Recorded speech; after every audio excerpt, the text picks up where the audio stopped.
right? Right. So you don't have to sit here if you don't want to. You can sit Yeah. anywhere in the room you want to do Okay. this. Okay. Right. So. Okay, well, we couldn't get the phone to work, so Madam Chair, if you'd like to get us started. Okay. Right.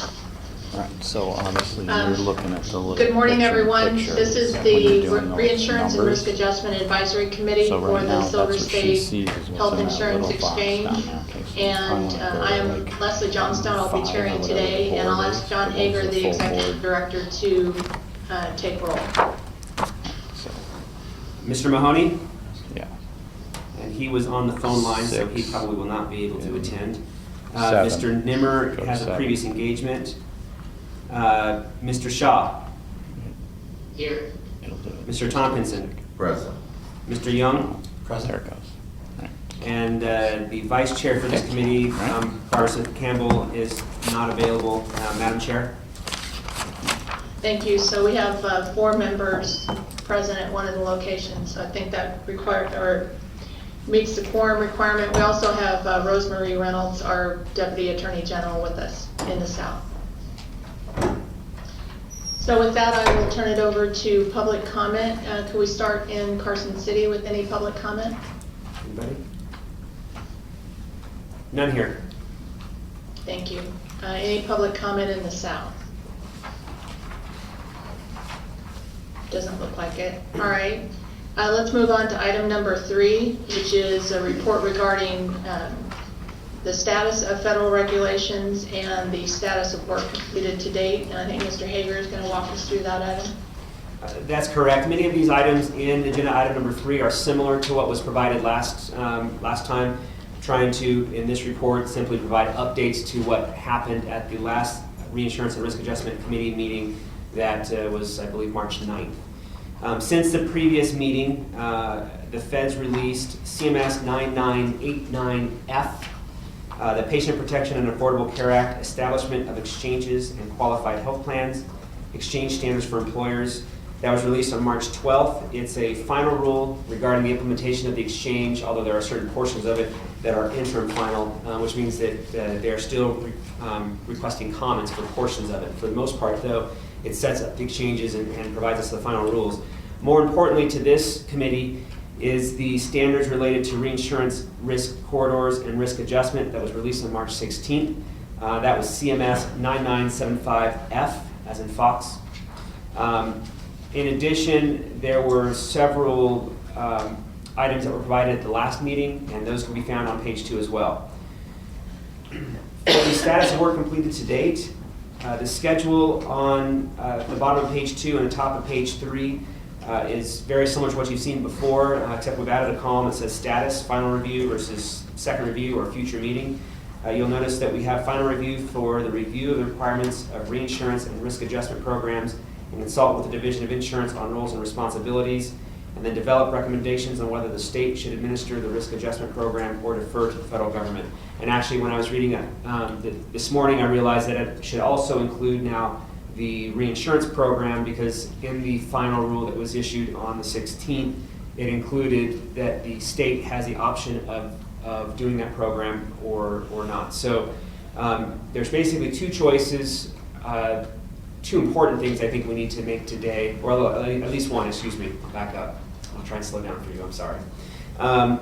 The risk adjustment program is a permanent program, and it's discussed in item 4. And the big question for us is whether or not we take that on as a state or if we defer to the federal government. The other item is in agenda item number 5, which is the reinsurance item, which is not so pressing. There is a discussion on whether or not the state does it or the federal government. However, it's a temporary program, so there aren't any long-term impacts to it. It goes for, what, 2 years? Or 3 years, excuse me. So if that one is deferred to the federal government, there's no long-term impact. So with that, Madam Chair, I'll take any questions on item number 3. Any questions in Las Vegas? Any questions of board members or advisory committee members in Carson City? None here. Thank you. So I think, group, if we focus on the key deliverables for the April 12th board meeting. That'll be our focus for this morning. And I think we want to go through this as methodically as possible. So we will take on item 4 on the risk adjustment first. And I think we need to have as thorough a discussion as it takes in order to have pretty good consensus and recommendations to the full board for the April 12th meeting. And then we will talk about the reinsurance program in item 5 as time allows this morning. And then if necessary, that'll follow over to a subsequent advisory committee meeting. So with that, I will ask Mr. Hager to introduce item 4 on the risk adjustment program, and I think Annette James from the Division of Insurance is going to help out in a large way on this item as well. For the record, John Hager. Item number 4 is to discuss, approve, and provide direction regarding the following items as they pertain to the risk adjustment program. Should the state administer the program or defer to the federal government? What state entity should administer the program? If not the exchange, what role should the exchange play, if any? Data collection methodology. Should the state develop an alternative risk adjustment model, including the potential use of a federal model with a state-specific parameters, or defer to the federal model? And the type of analysis to be performed to determine the risk adjustment model which may be appropriate for Nevada. So I'm going to turn over the meat of this item to Annette James from the Division of Insurance. Thank you, Mr. Hager. For the record, I am Annette James, lead actuary with the Division of Insurance. And I'm going to provide the framework for the discussion today on, first of all, on the risk adjustment program, item 4, and then later on item 5, if time permits. So as Mr. Hager mentioned, the risk adjustment program is a permanent program which is intended to protect the non-grandfathered health plans operating in the individual and the small group markets from the risk associated with attracting a higher than average health risk. So this program applies to plans both inside and outside of the exchange. But unlike the reinsurance program, it does not have any impact on the self-funded. So starting in 2014, insurers will be limited as far as how much their premiums can vary by health status or other factors associated with health spending. And so the risk adjustment program is intended to help stabilize premiums and help ensure that health plans are appropriately compensated for the risks that they are undertaking with the enrollees. So today we're going to start talking about, we're going to continue the conversation about whether the state should undertake this program or should it defer to the federal government. Now, one thing I want to say is this is a very complex technical program, and it relies heavily on sophisticated modeling so that in order to administer the program. So we're going to have to talk about the kinds of resources that would be needed to undertake the program, and that would have probably a really good big impact on the decision. So before I go any further, I want to put this in context, and there are some key dates that we have to keep in mind as we go through the consideration of should the state administer the program or defer to the federal government. First of all, if there are any, if there's any legislation that needs to be passed, we have to keep in mind the legislative schedule. And so the BDRs with no fiscal impact are due to LCB on June 1st. Deadlines, if we have to promulgate regulations in order to implement any of these programs, the deadline for permanent regulations is July 1. BDRs with fiscal impact are due to LCB August 31st. And then there are some federal deadlines or important dates to take note of. The Federal Health and Human Services Department will announce the model that will be used for the federal implementation of the risk adjustment program around October 15th. And if states decide that they want to use an alternate risk adjustment model different from what the federal model is, then that deadline is November 15th. Well, they said mid-November and mid-October, so I am putting the date of the 15th, but there may be some wiggle room there.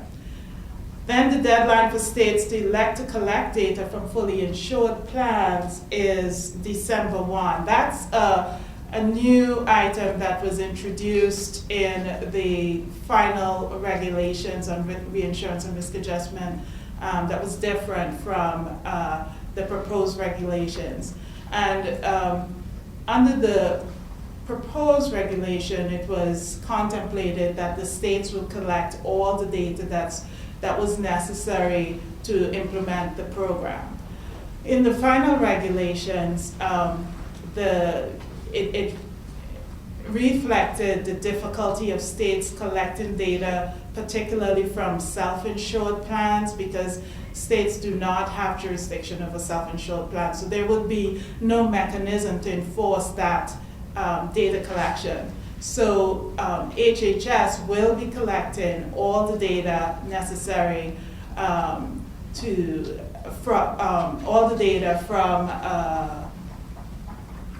self-insured plans. And then also, unless a state elects, the HHS will also collect data from the fully insured plan. So that is different from the proposed rules. And that deadline to elect, for the state to elect to collect data from fully insured plans is December 1. And let's see. So once the states file the alternate risk adjustment model in November of this year, HHS will determine on January 15th or mid-January of next year whether or not they accept that alternate risk adjustment model. And on March 1st of 2013, that's when states that have decided to use an alternate risk adjustment model that has been approved by HHS, that's the deadline for publishing a notice with all the details of that model. Before I go on, are there any questions on those due dates? I will start, Ms. James. This is Leslie Johnstone. Can you speak to the November 15th deadline for states to file? Do we have any idea what kind of provisions there would be if there's legislation pending in our particular state in order to file the model? As right now, there is no provision, there is no leeway on that deadline. So, would it even be considered? Do you know? I do not. It was filed, and we said, assuming this legislation was approved. Right. I do not know. That's something that we would probably have to ask HHS to see if, I mean, that seems to be a reasonable accommodation for a state, but I do not know the answer to that. And then basically the same question on the March 1st deadline, publishing the notice, if that would have, if we would have to have final legislation in order to do that, if legislation was necessary. You know, that's a really good question. One of the questions that I have is would legislation be required to implement this program, period, or either one of the programs? That's something that we need help understanding from a legal perspective. And so, and then secondly, would we need legislative approval to implement an alternate risk adjustment model for this program? I do not know the answers to that. That's definitely something that needs to be discussed and figured out. I would say that the exchange has the authority to promulgate any regulation that's necessary to carry out its duties.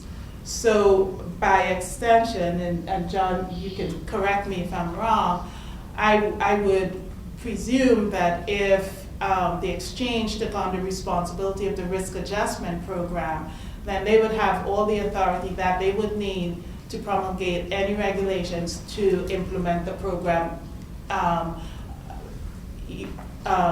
in time to meet all the deadlines that were necessary.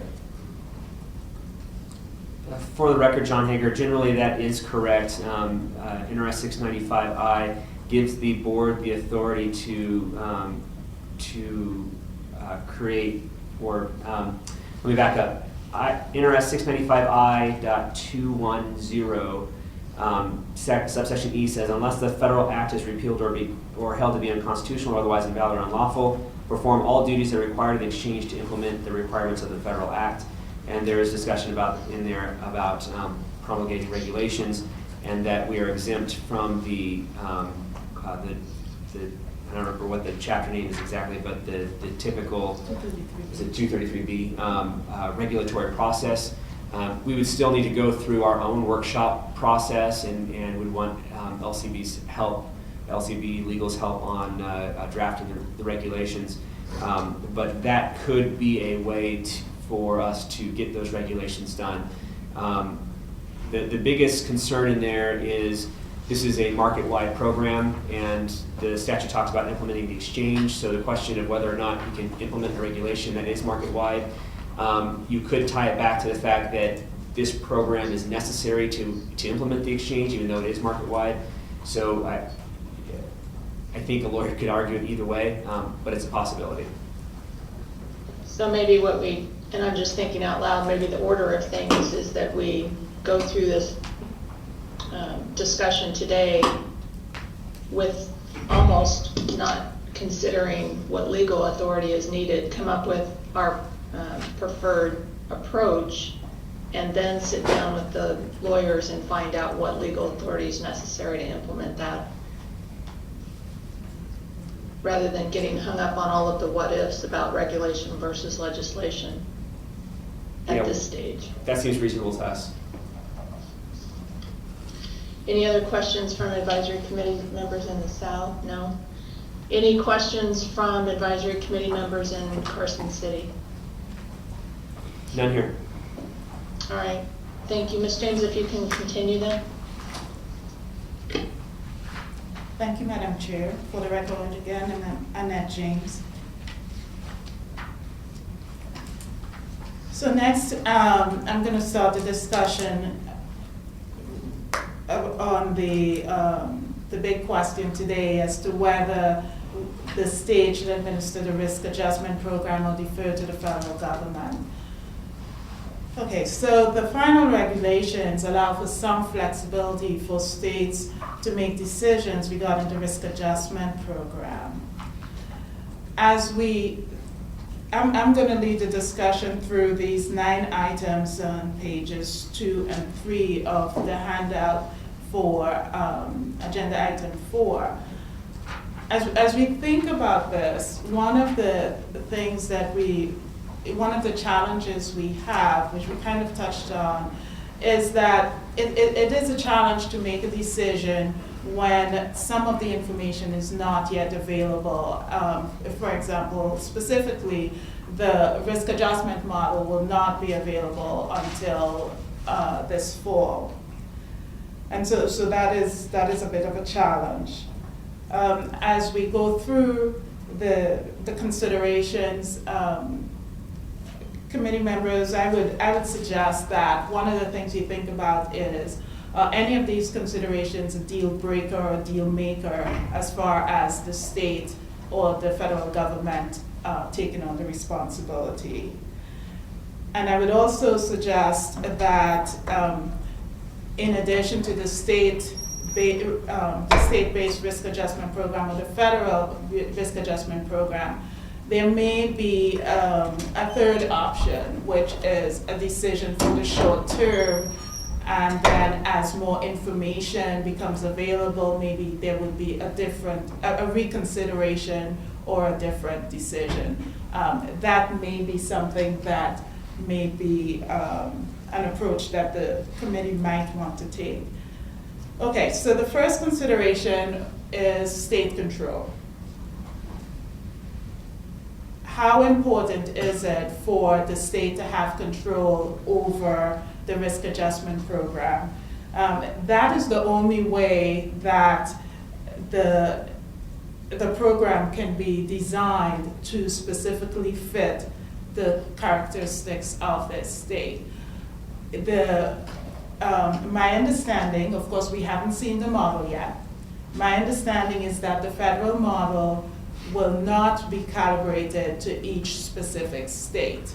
So, as I said, it's a very complex model, and so that's the concern, that how important will it be for this model to be calibrated to the states?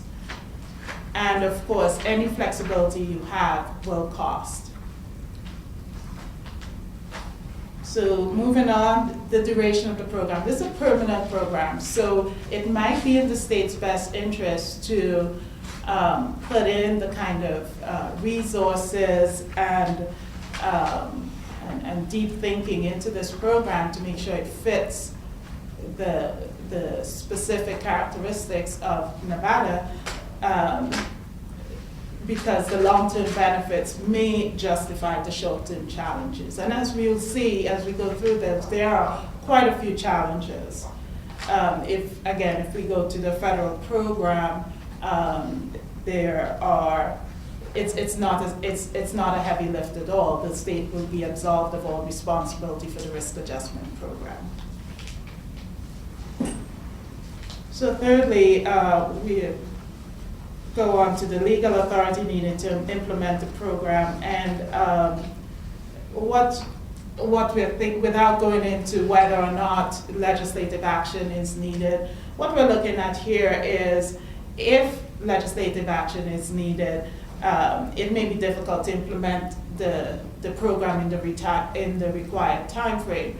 Also, even if regulatory action is needed, there are some constraints on the promulgation of permanent regulations during the, after, July 1 of 2012, in anticipation of the next legislative session. And of course, if we went to the federal model, there'd be no legal action to consider. Moving on to page 3 of the outline, availability of state resources is a serious consideration that I think may be one of the biggest concerns here. How able is the state, how easy would it be to implement this program without putting too much of a strain on existing staff? As I said, this program is very complex, very intensive, and it will likely result in addition of staff. And staff, technical staff, such as actuaries and other very technical people. So this would, of course, additional staff would mean additional costs to the state. As I go through these considerations, one thing that it just occurred to me is that it may be helpful for committee members to consider how much they want to weight each of these considerations. One of these considerations may be heavily weighted as far as their decision, and others may not be as important to the decision that we have to make. This is a small state, so our technical resources are scarce, and so I think that this item deserves considerable consideration. Ms. James, this is Chuck Tompkinson from St. Mary's. I know that we don't know what the fees for the administration of the program from HHS will be, but when the model's released, do we expect to know the fee costs then, or do we have any idea when that will happen? Thank you.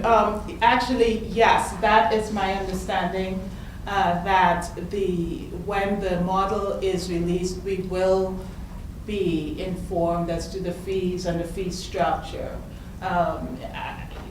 Yes, that's my understanding, but I can't speak for HHS. Okay. And Annette, this is Patrick Young from Hometown Health. Not sure if we're down the path enough to know this, but do we have a sense of, from a resource perspective, how much of the resources would be kind of upfront to establish the program versus like ongoing? Because, to your point about, adding staff and having, that's a run rate type of a thing versus, to your point in here, you have contract, which you may be able to get the expertise Right. sooner. If you have a sense of that yet. Okay, so from a resource perspective, it's kind of difficult to really speak to that. And if there are any committee members that have worked with different states in implementing or figuring out these questions, it might be helpful to get input. But my understanding is, from a cost perspective, we're looking at, for the risk adjustment program, broad numbers, we're looking at maybe $1.5 to $2 million of upfront startup costs and $500,000 to $1 million of ongoing costs. Now, it depends on a lot of different things. How much do you contract out? What data collection method you use? There are a lot of things that go into that, but it's a sizable, it's a significant cost. Now, as far as actual staff, it depends on how it's going to be implemented. If the risk adjustment program, okay, let me back up a second. Under the federal regulations, the risk adjustment program can be administered by a state agency or by another entity that essentially will have the same governance structure as the exchange, which means it will be a broad-based governing board that would have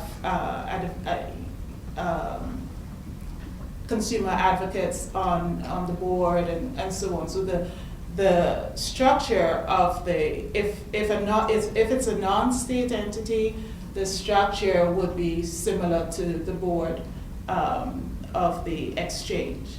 Now, so if we're talking about the state actually administering the program as opposed to having oversight over another entity, those are two very different approaches. And so my understanding is, if it's more of an oversight role, there would be need to have 2 to 3 additional staff members. If it's the state agency actually taking on the hands-on administration of the program, it could be up to 10. That's broad numbers that I've heard from consultants. One additional item for note, for the record, John Hager. The Affordable Care Act allows states to request establishment grants to to create not only the exchange, but also the processes required to institute the exchange, which includes this. So as far as the startup costs go, we should be able to procure grant funding, to receive grant funding for this. I don't think the startup costs are so much of a concern as are the ongoing maintenance costs. The Affordable Care Act will not pay for any maintenance and operation costs at all. So that $500,000 would likely start, if not 2014, it may start in 2013, depending on, I think we can get the first, all the information and all of the modeling done in 2013 can be, in 2012, can be considered establishment, but beginning in 2014, it would be maintenance and operation at that estimated nice round number of $500,000. This is Chuck Tompkinson. The other side of that, though, is I think we're going to have the costs either way, whether it's the feds or it's us. So, and right now it's hard to determine what our costs will be with the feds. I just want, this is Annette James again. I just want to comment on that because one would assume, I think it would be reasonable to assume that the ongoing maintenance costs may be lower than what a state might be able to come up with, especially since we're a small state.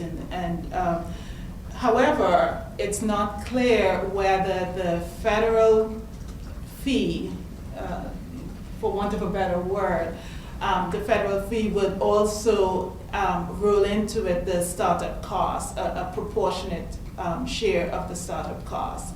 So then that is what makes it uncertain as to what the magnitude of those costs would be compared to the state. For the record, Sean Hager, one additional comment to that, just to get a slightly different point of view. If you were to set this up where a state entity had oversight and it was contracted out to a consultant or actuarial firm or something like that, you would expect that actuarial firm would likely have national expertise and would have the economies of scale going for them to actually reduce the costs. So either way, it's difficult to tell which way would cost more. I would say that if we want to look at this item, we say it's a neutral item for the cost because you don't know what it is. It could be more one way, it could be more the other way. And also remember that the federal government tends to add layers of bureaucracy that cost money as well. So either way, it could go either way for the cost.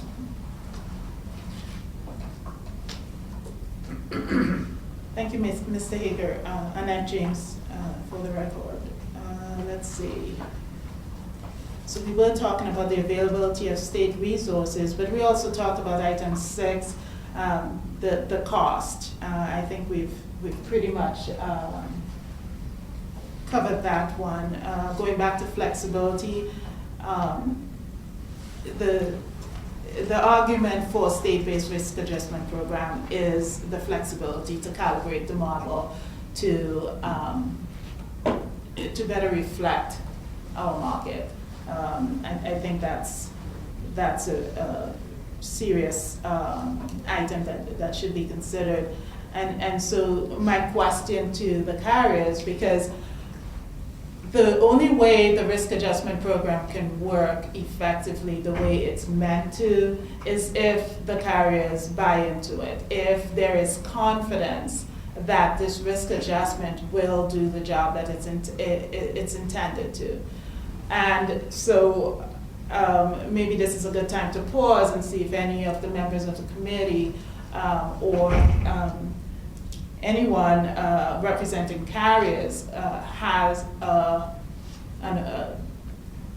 firm opinion on this one way or the other, whether the risk adjustment model will need to be calibrated to the Nevada characteristics in order to be a viable model and to instill confidence that it will work.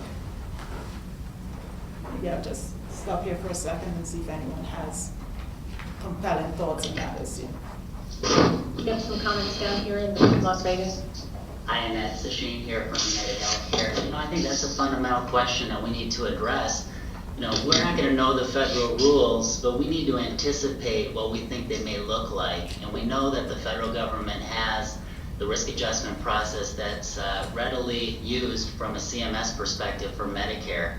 And so, I see that in the rules, they're allowing states to use a prospective risk adjustment model. I think we need to think about what type of model do we want to look at here, and what type of customization are we even thinking about in advance of talking about costs and everything like that? I mean, what do we think is going to be different from a Nevada perspective against what's currently already available nationally with core competencies that have already been established readily from a Medicare perspective?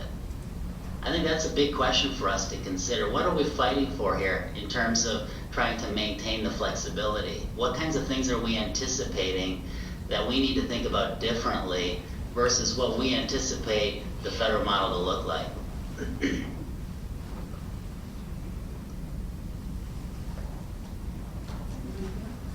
Thank you. Any comments from committee members in the north?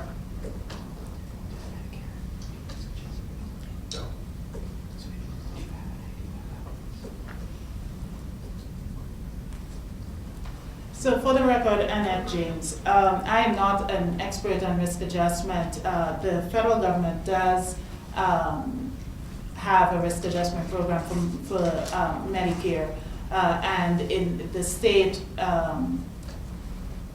has a risk adjustment model for Medicaid. The risk adjustment model for Medicaid, it would not be appropriate for our use under this program, because it is designed for a totally different purpose, a totally different population. So we can't really extrapolate from that. As far as the Medicare risk adjustment program, I don't know enough about it to opine as to how it would or would not be tinkered with, for want of a better word, to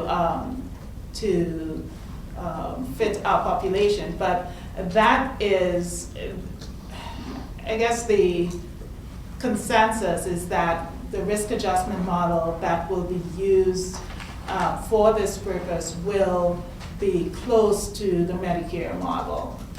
That's the current thinking right now, but there's just not enough information or hints that we've gotten to really really know that for sure.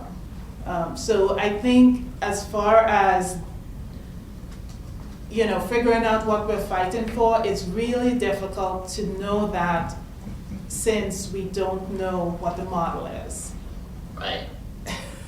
Yeah, and I would say, Annette, that as a Medicare carrier in the state of Nevada, we're very familiar with the Medicare risk adjustment model. We know how it works.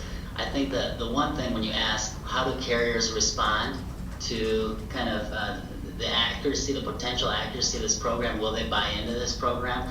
I think, from a United Healthcare perspective, we want it to be accurate. So when we think about accuracy, we think about concurrent or retrospective as opposed to prospective. I know we've talked about this briefly. So what we mean by that is we want, the risk scores for 2014 to affect the adjustment between carriers in 2014. We think that's a better, more accurate way to look at this. And so if there's any hint that we think the federal approach is going to be in a different direction than that, and we know that the RAF process for Medicare is more of a prospective process, if we believe that to be the case, then I think that would be a concern potentially from my perspective. Okay, for the record, Annette James, I actually think I have some insight on that. Last fall, we spoke with CISIO, the Center for Consumer Information and Insurance Oversight. Thank you. And I actually asked that question: which method are we going to use? Is it going to be prospective method, so so that the risk scores for 2014 are based on 2014 information, or are we gonna look at 2013 information for that purpose? And the resounding answer was the concurrent approach, the retrospective approach, rather than the prospective approach. And so 2014 information will be used for 2014. And the reason, which I was very happy to hear that, because the reason that's a big deal is that with the influx of newly insured people, there is a lot of uncertainty as to what the current uninsured market looks like. And so if we relied on 2013 data to calculate the risk scores for 2014, there could be a huge disconnect. And that could pretty much throw the program out of kilter. So that I do know the answer to. The other thing is I also suggested that as the market evened out and as time went on, would they consider going to a prospective approach because of the timeliness concerns? And they said that yes, they would consider after a while going to the look-back approach, if you may. But for the first few years at least, it will be the concurrent or retrospective approach.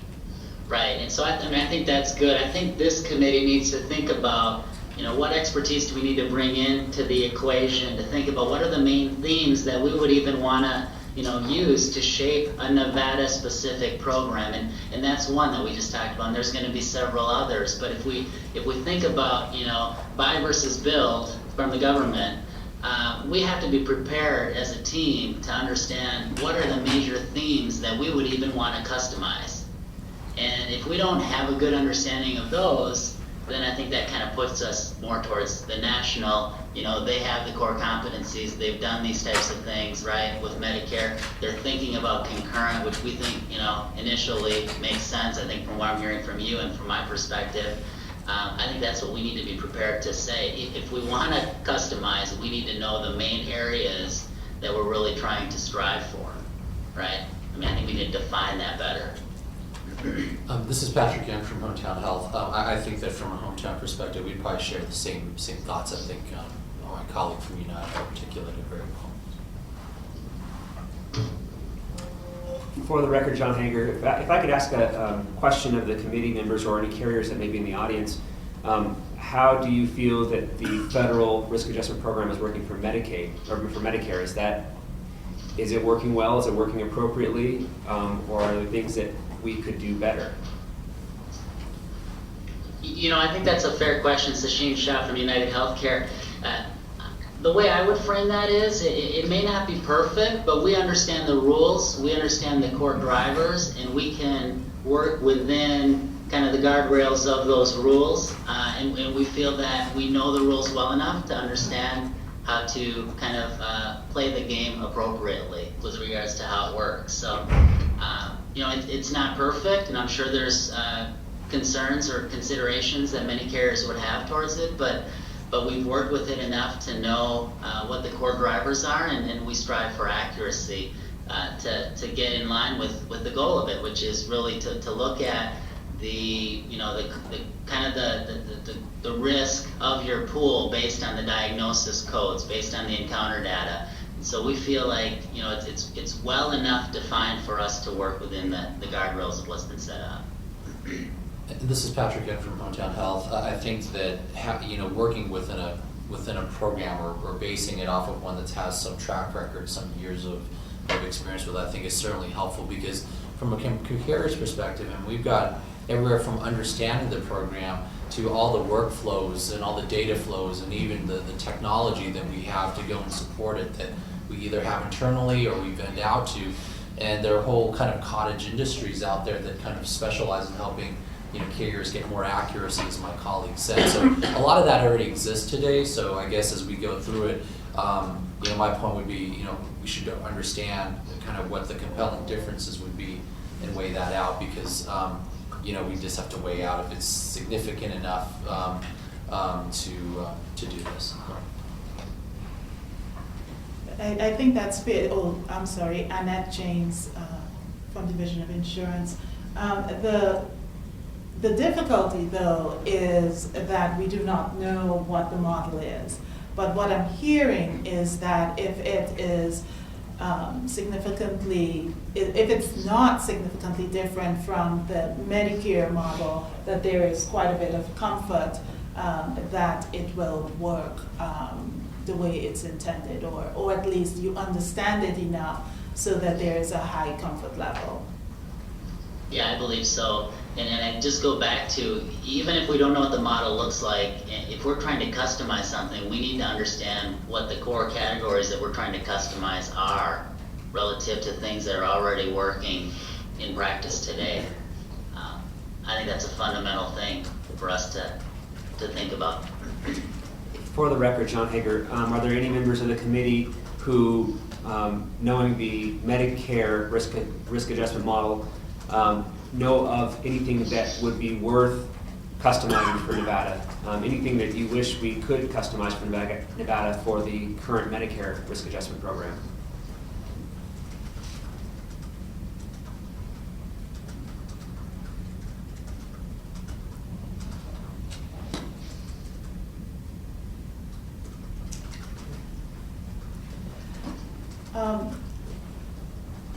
I was just about to move on, but I think this is such an important item. Maybe we should stay just one more second on it. Annette James, for the record. So as far as the risk adjustment model, what we, and this kind of bleeds into one of the other agenda items, one of the things that we were contemplating if the committee did decide that there was that it should be a state-based model is analysis of essentially of a risk adjustment model that we think could be close to what the federal risk adjustment model would be, based on the hints that we've been given.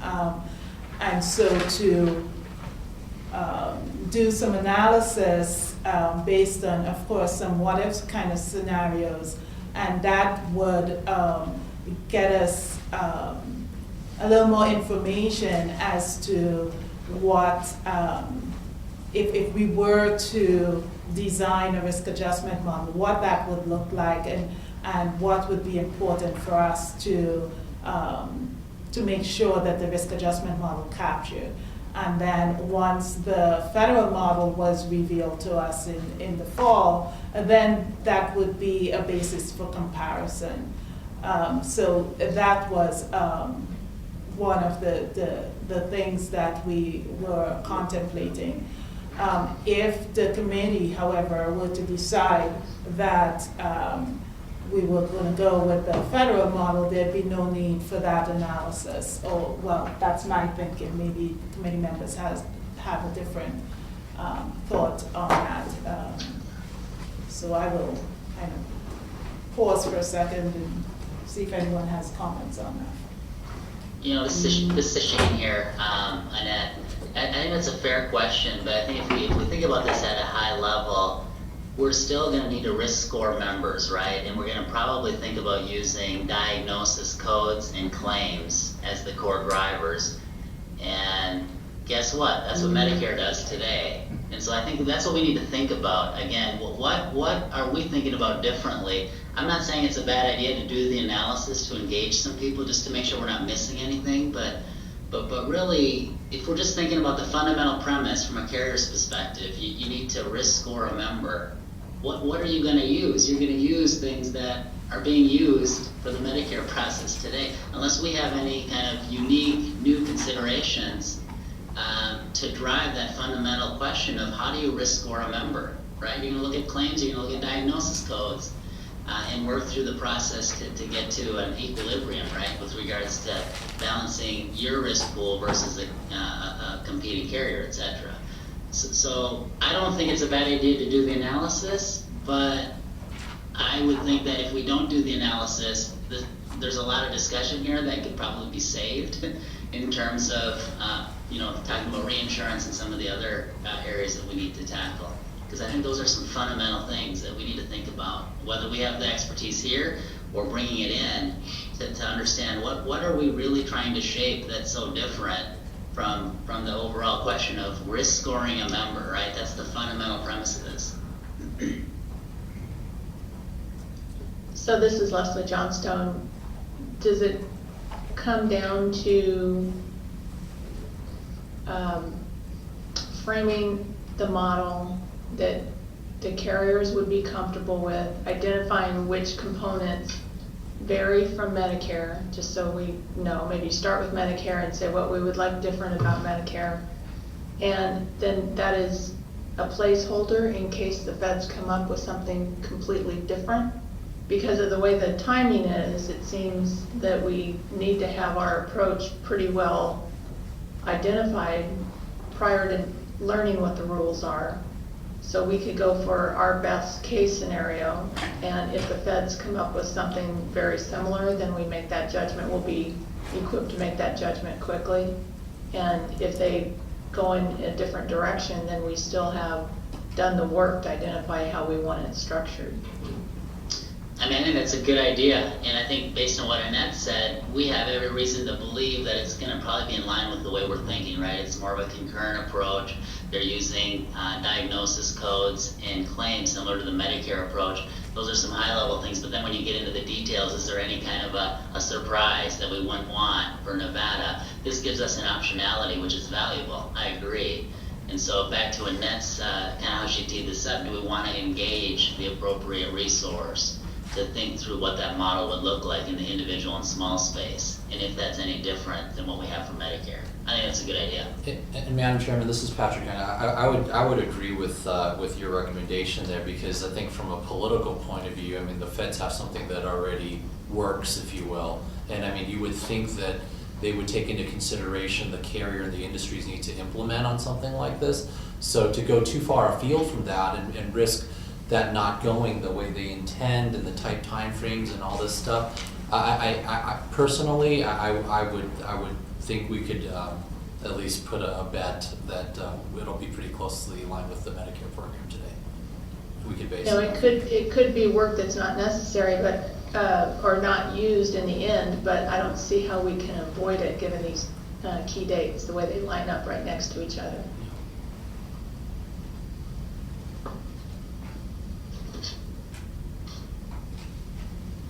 Any other comment from advisory committee members? Annette, maybe if you could continue to go through points that we have not already talked about. Thank you. Or we've covered page 3 maybe. Thank you, Madam Chair. I think the only thing on page 3 that we haven't covered is item 8, coordination with other risk mitigation programs. One of my concerns, and I'd like input from committee members regarding what they think and if that is also a concern. One of my concerns is overcorrection. We have 3 risk mitigation programs that are supposed to be working in tandem. And so one of my concerns is if there are different entities administering these programs, would there be a higher risk of overcorrection, over risk mitigation?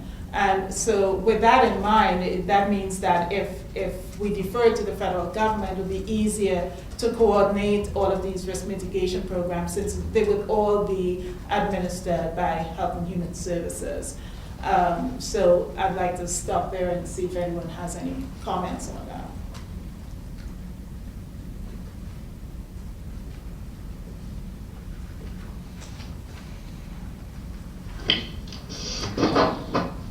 Sound like you would go on. Okay, So on issue of confidence, we kind of touched on that, but the one thing that I did want to bring up is how much would do the issuers want to be involved in the process?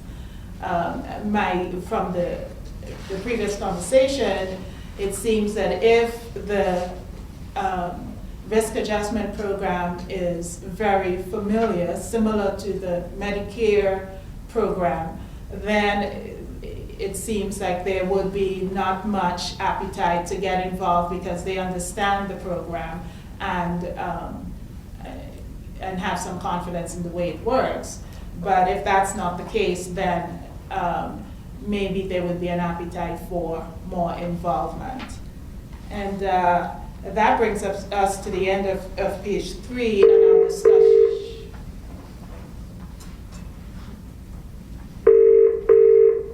Just All a right, why don't we go on to item number 2? Question number 2. just like to Can I talk over the ringing just a phone? second.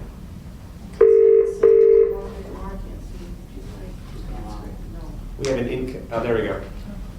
Right, go ahead. Let's go through the whole thing.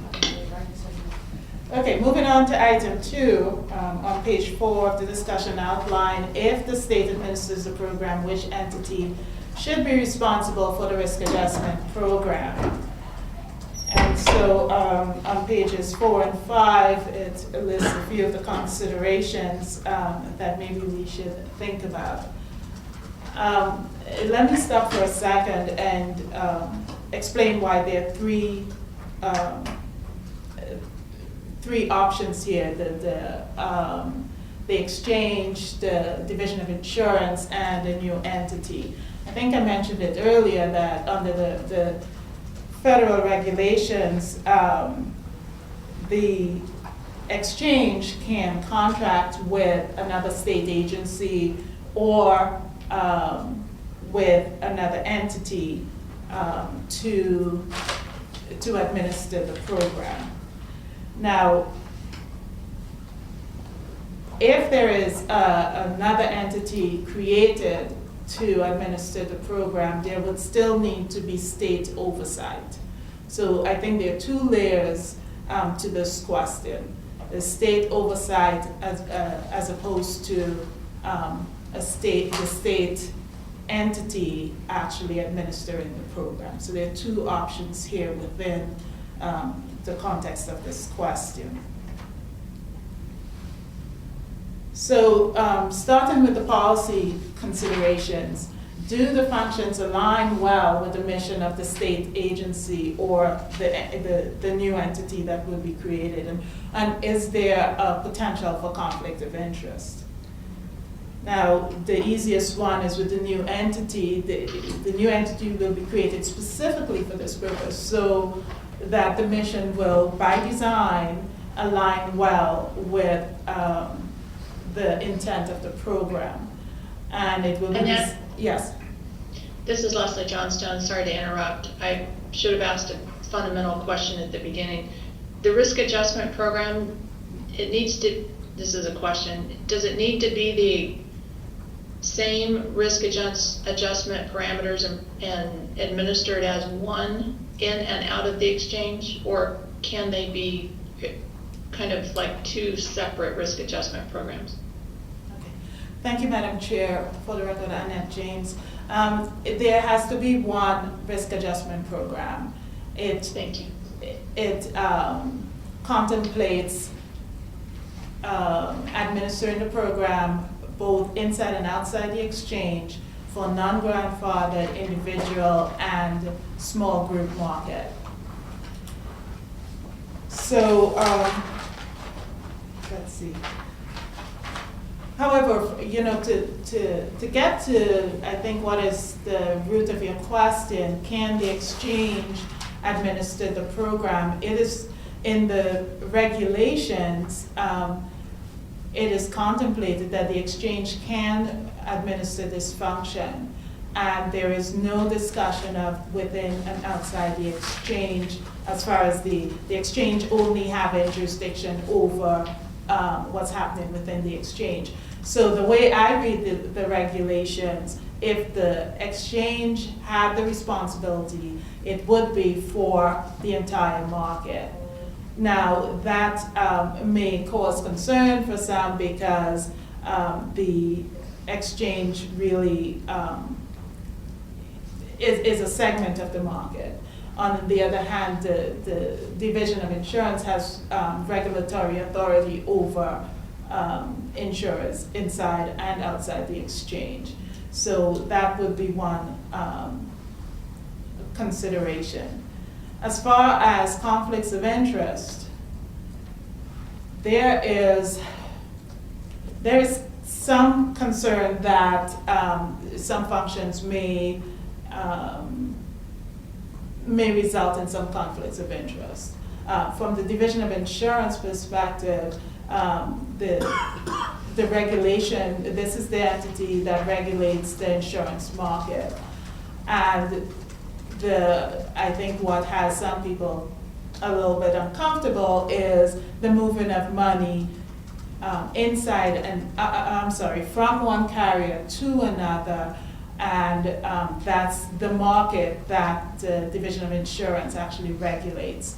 So, how appropriate would it be to have that function within the Division of Insurance? That said, I think it's in Utah and maybe other states, the Division of Insurance does have that responsibility. So there may be a structure that would have to be put in place for the division to actually take on that responsibility.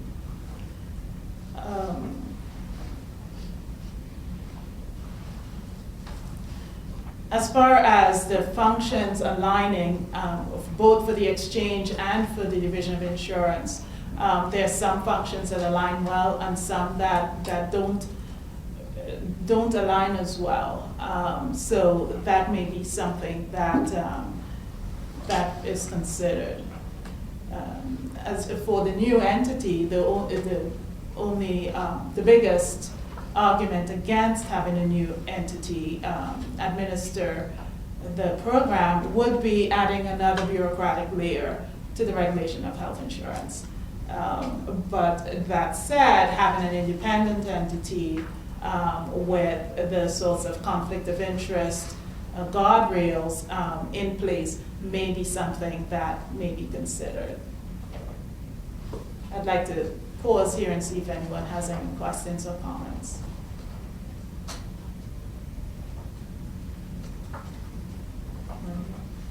Okay. This is Leslie Johnstone.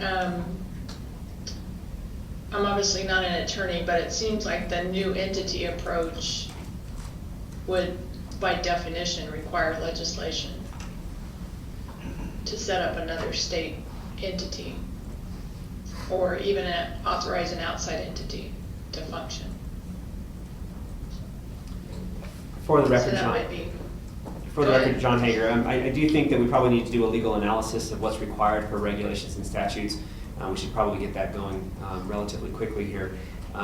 It is possible that, well, right now we have a reinsurance and risk adjustment subcommittee of the exchange deciding these items, theoretically, or providing recommendations to the board. It could be that that we include that duty as, it is part of implementing the Affordable Care Act. So it could be that that entity is the exchange or a subcommittee of the exchange that is ongoing. Whether that requires statute, I'm not sure. The statutes already provide the board the authority to create the subcommittee, which is why we're here today. But yeah, we will definitely need to start that legal analysis.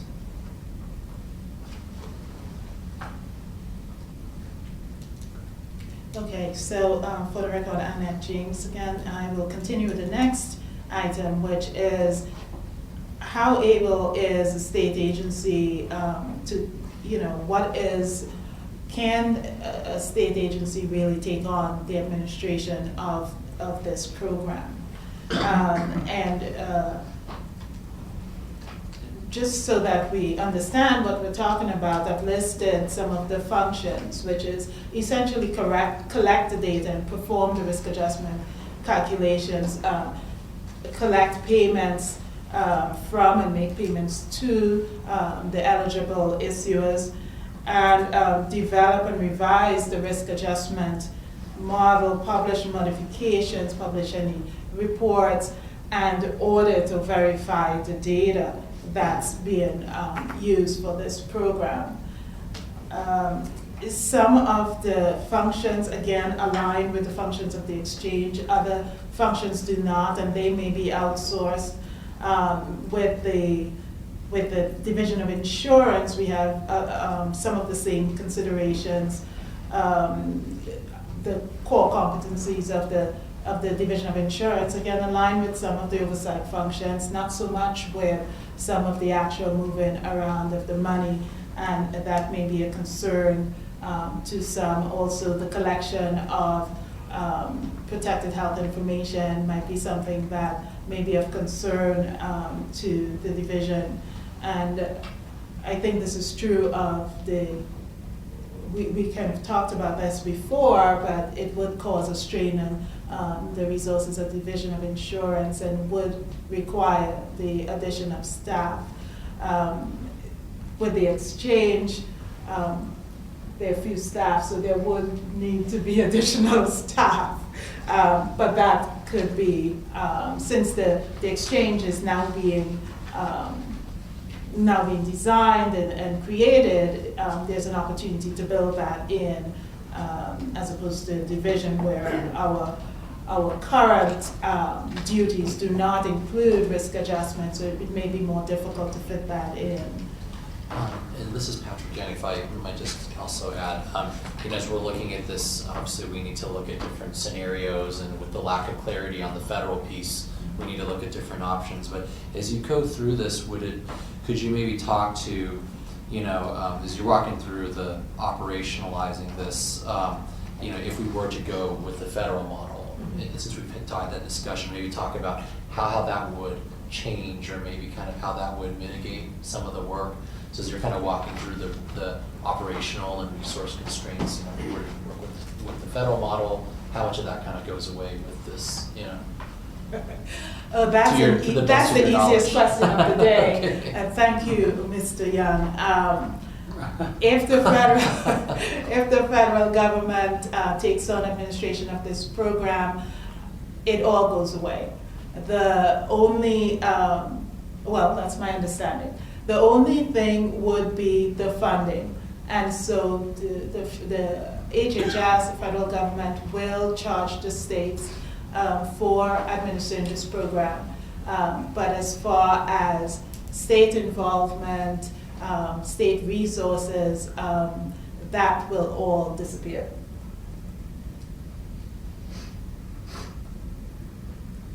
So that's the easy answer. You need easy button here. So. Yes.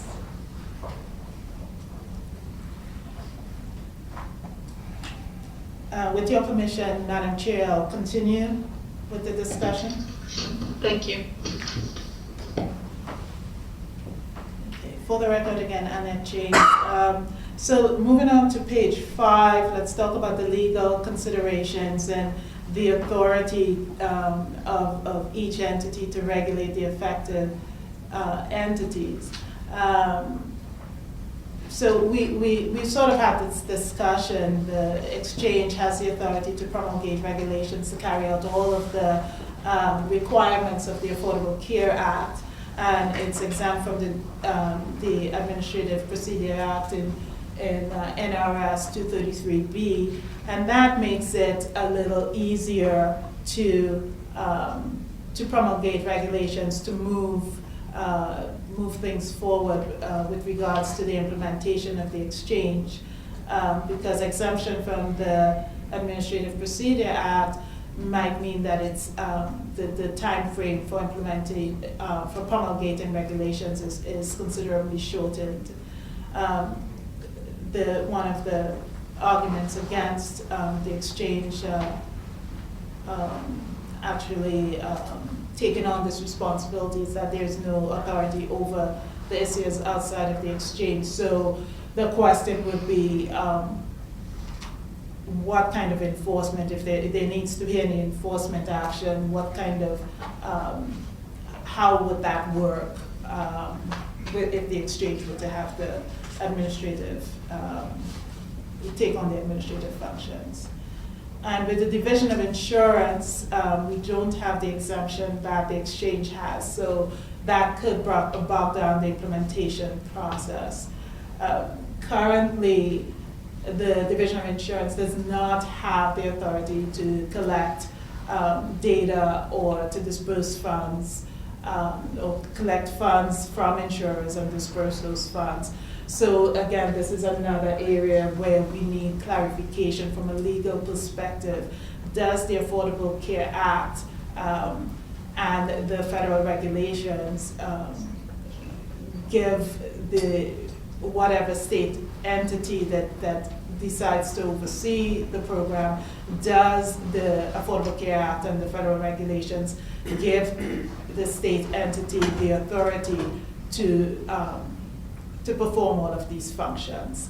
That I'm not an attorney and I cannot answer those questions, so that will be something that needs to be addressed.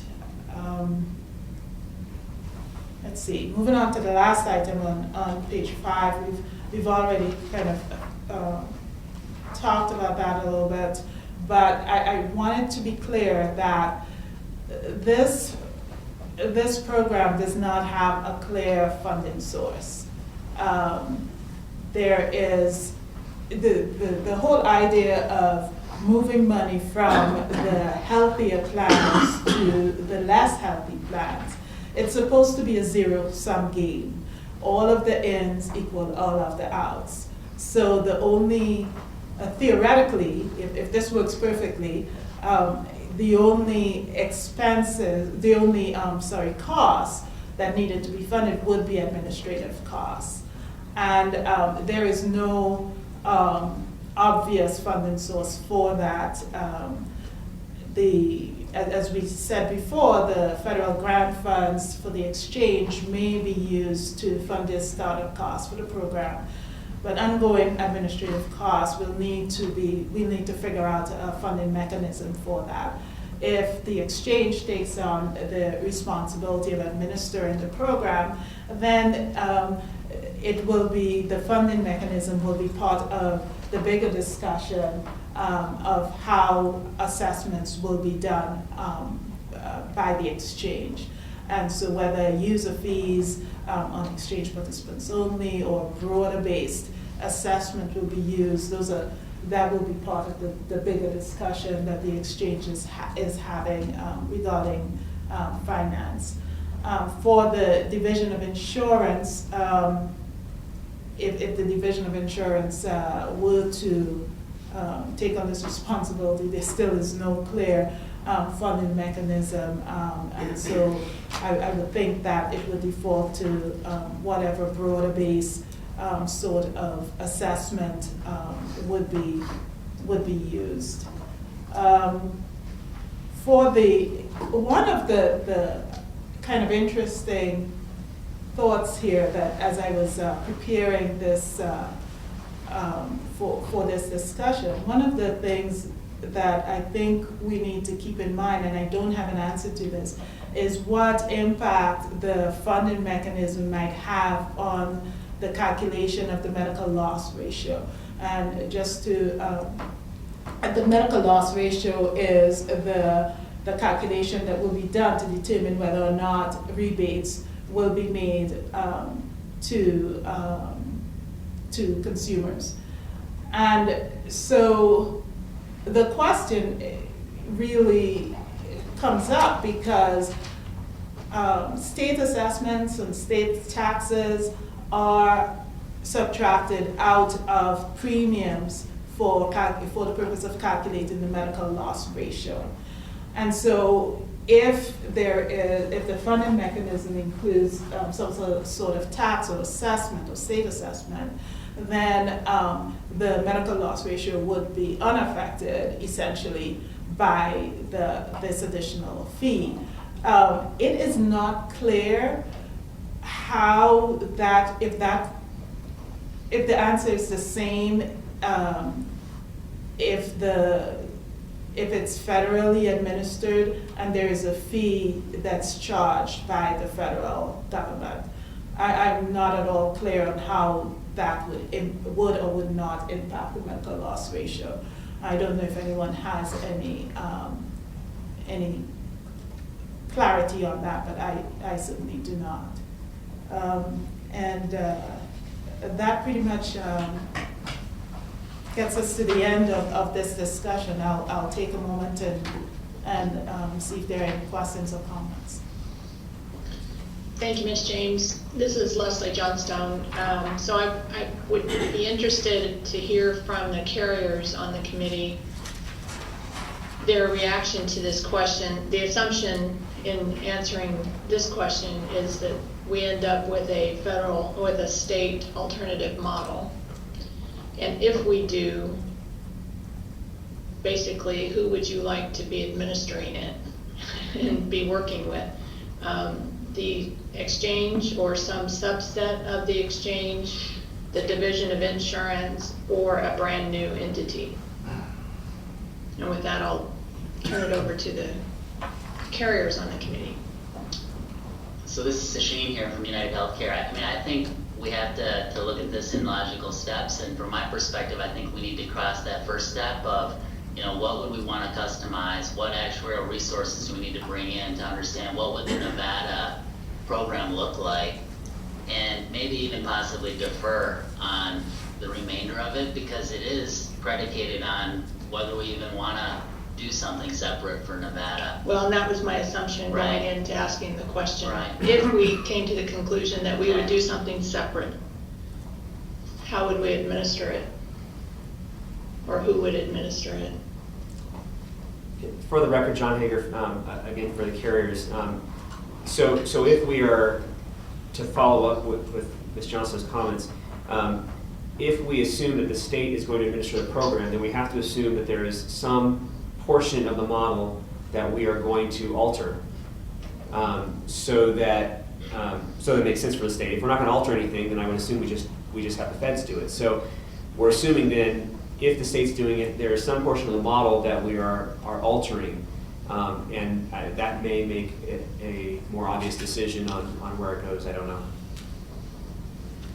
For the record, I'm not James. I just want to clarify that if a state can decide to use a totally different model from what the federal government decides to use, or they may use the federal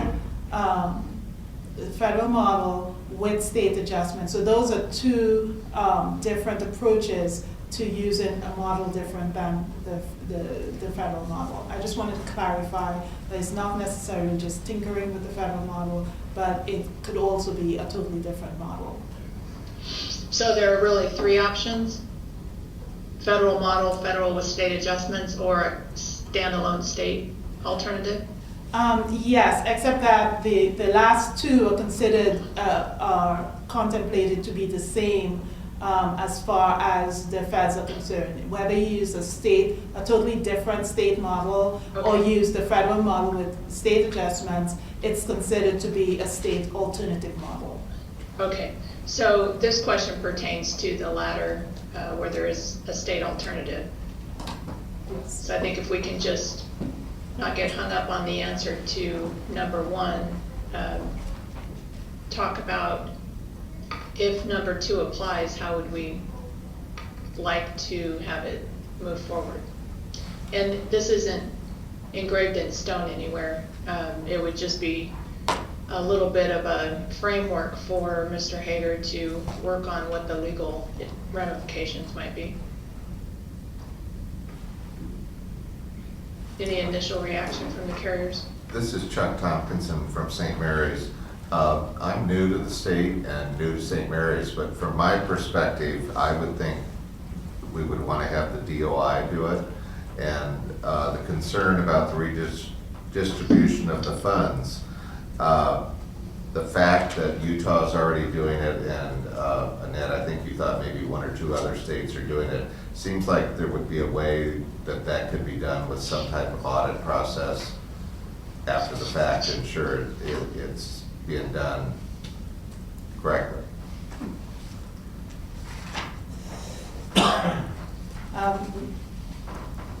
For the record, Annette James, the concern really, if you're talking about the Division of Insurance doing it, and that gets really close to home.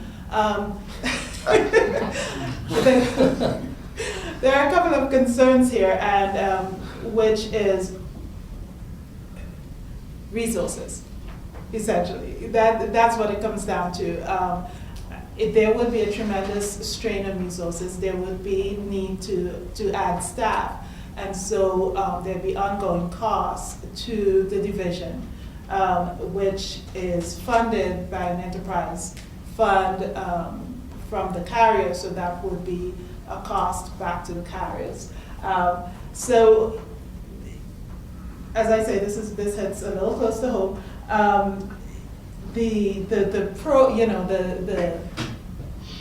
The argument, one of the strongest arguments about having the Division of Insurance take on this responsibility would be that they regulate essentially all the entities affected by this program.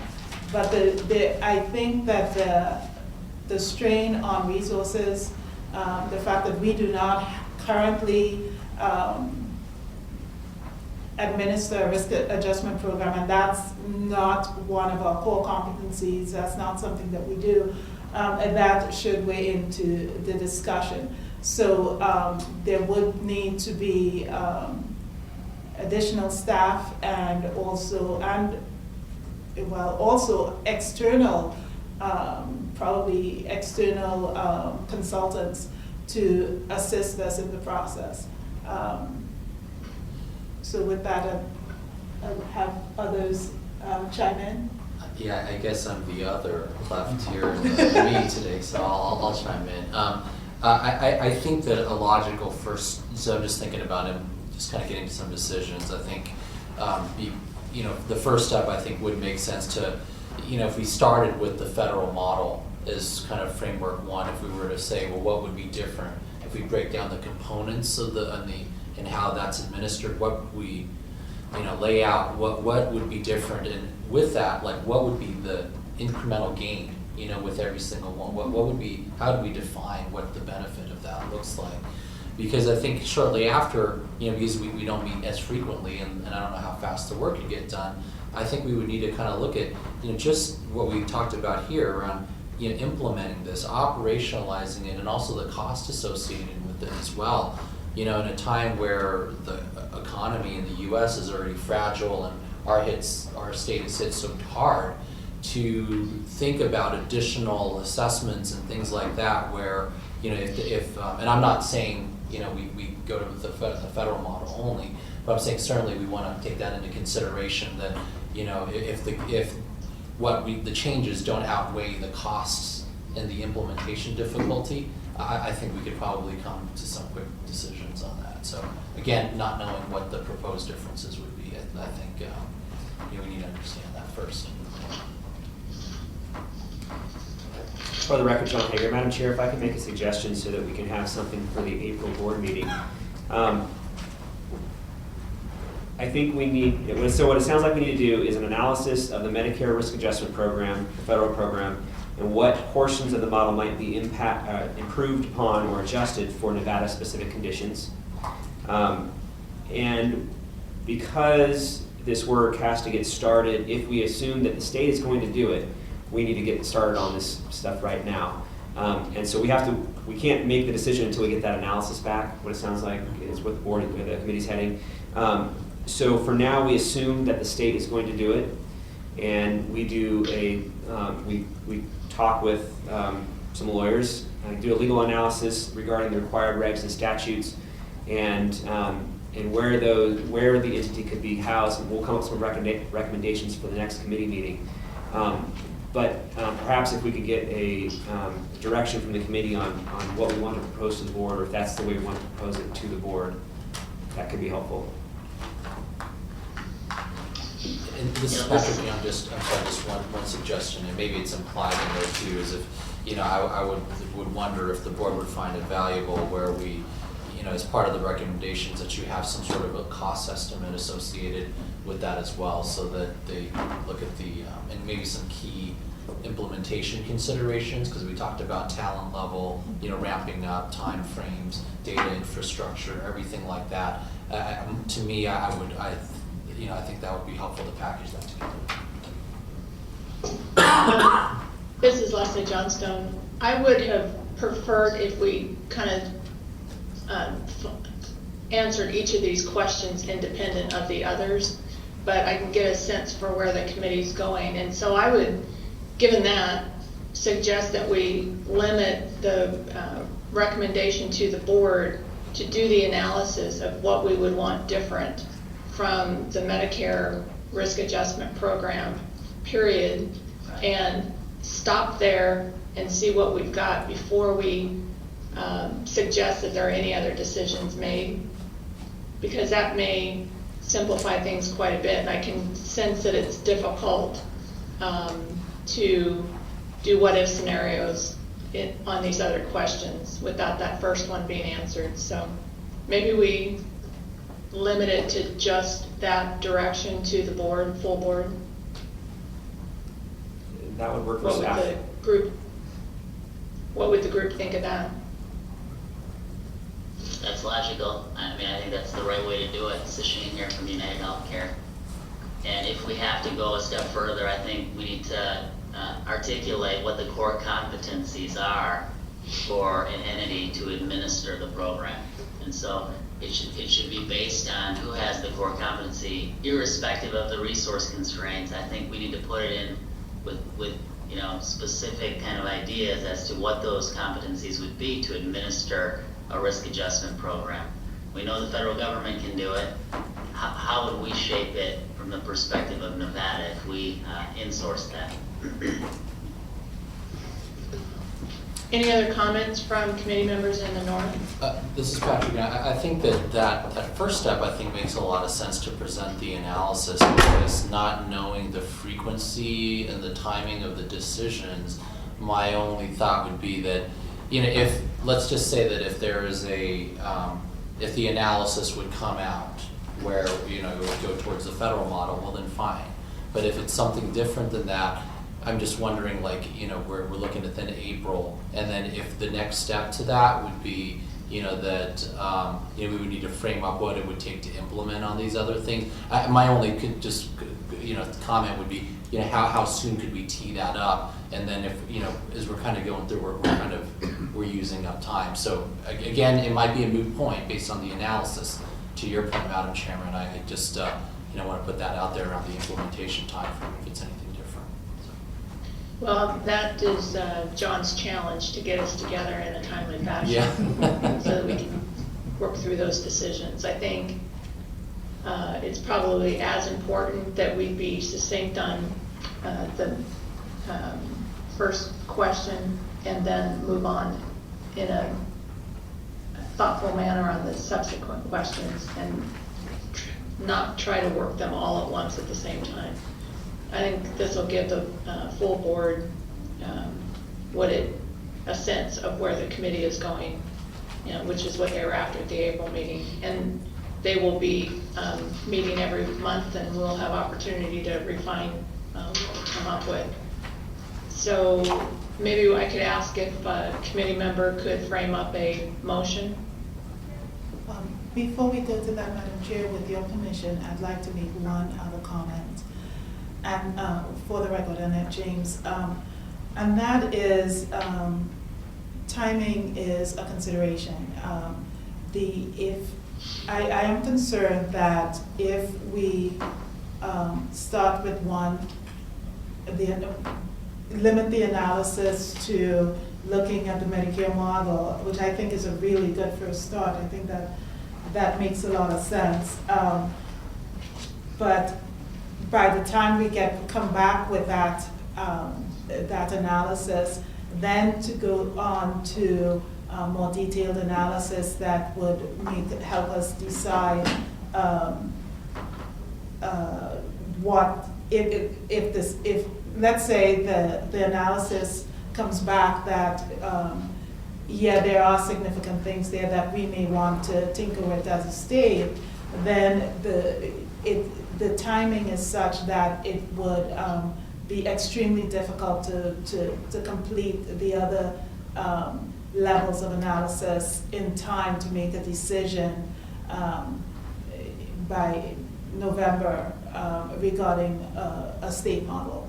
And so that concerns me, that the timing of it, the sequential approach makes sense, but because of the compressed time frame, I'm concerned about being able to follow through. I appreciate that entirely, but listening to this discussion, we might go around in circles with some inefficiencies on the other questions to be answered until we get the first one approached. So I'm hopeful that if we identify what components of the model we would like to have in Nevada, we can move through the subsequent steps much more quickly than we would otherwise. But I hear you. Thank you, Madam Chair. So with that, if we could have a member of the committee frame up a recommendation or a motion. I'll give it a shot, since I was just waved to. Why don't we say, make a motion for the committee to do analysis, perhaps through an actuarial firm, to analyze how we would shape a Nevada-specific risk adjustment program relative to what we believe to be the alternative, which would be a Medicare-based program for risk adjustment that looks at a concurrent or retrospective approach to calculating the risk scoring of members based on medical conditions and claims activity. That sound reasonable?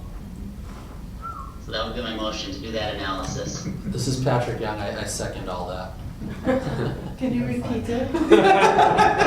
No. We'll get it from her afterwards. No, I was just kidding. All right, let's open it up to the public for any comment. Let's start in Las Vegas.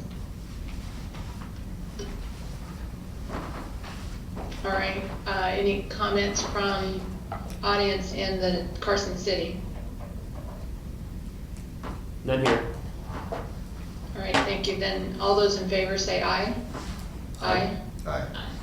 Those opposed say no. All right, motion passes. Thank you very much. All right, let me do a time check. It's 11:20. Do members of the committee have time constraints that would make it appropriate to stop at this point, or do we have time to get started on the reinsurance component? Into the light side, it's 11:30. All right, that's 10 minutes. I'm Sure. not an actuary, but I'm guessing that's not going to get us very far. How about committee members in the north? Any time constraints? Looks like we can go to about quarter till. I thought we had. That's about it. We're down to, we're only, You're down to 4 people, so once he leaves, you'll no longer have a quorum, so I don't think you can even begin your reinsurance, you need to have public comment. I mean, is that for voting, or is it, could we have discussions? you can no longer have your meeting after he leaves. Okay. It ends. All right, then let's That go. was the time frame that was. It was, it Yeah, was. So it's not like I'm leaving early for the record. No, you're not leaving early. I'm leaving on time for the record. All right, so I think John's folks are in the process of trying to find another time for us, or maybe they already have. And at that point, we will take up the reinsurance program, and John can work on a agenda item, I suppose, for the full board meeting on April 12th, representing the actions of the committee to date? Yes, I can do that, and I'm trying to pull up the next set of meetings.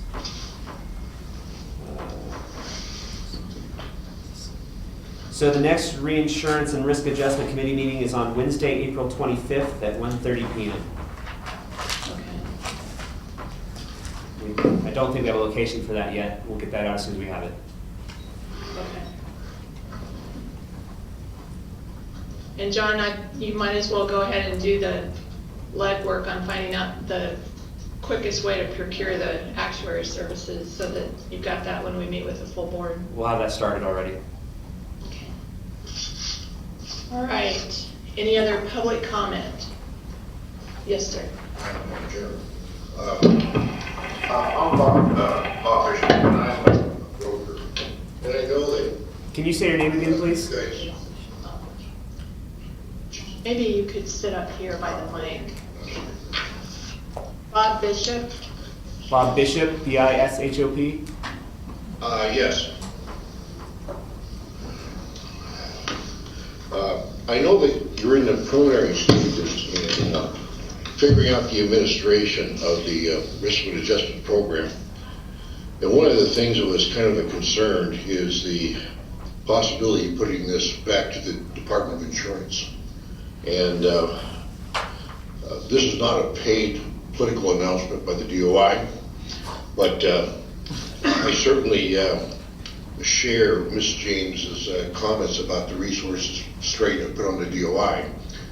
And it was either the last legislation or the one before that. The brokers and the carriers went to the legislation and asked them if we would raise our fees, would they earmark that money to the DOI, which they had agreed to do. And so that was giving them about $500,000 to help the DOI get up to staff to service the citizens of the state of Nevada and do the things that they needed to get done.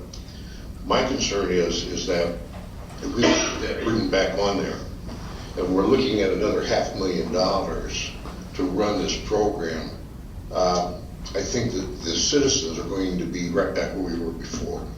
So I just ask that as you go through the step, and that you maybe consider that you don't want to go backwards from servicing the citizens of the state of Nevada through the Department of Insurance.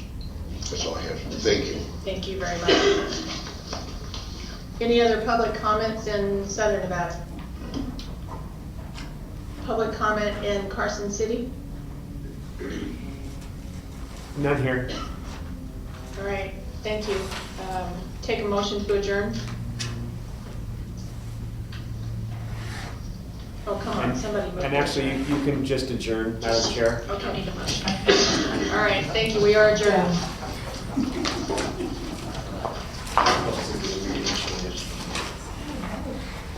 Survived. Oh, did, yeah, I figured it. Thank you.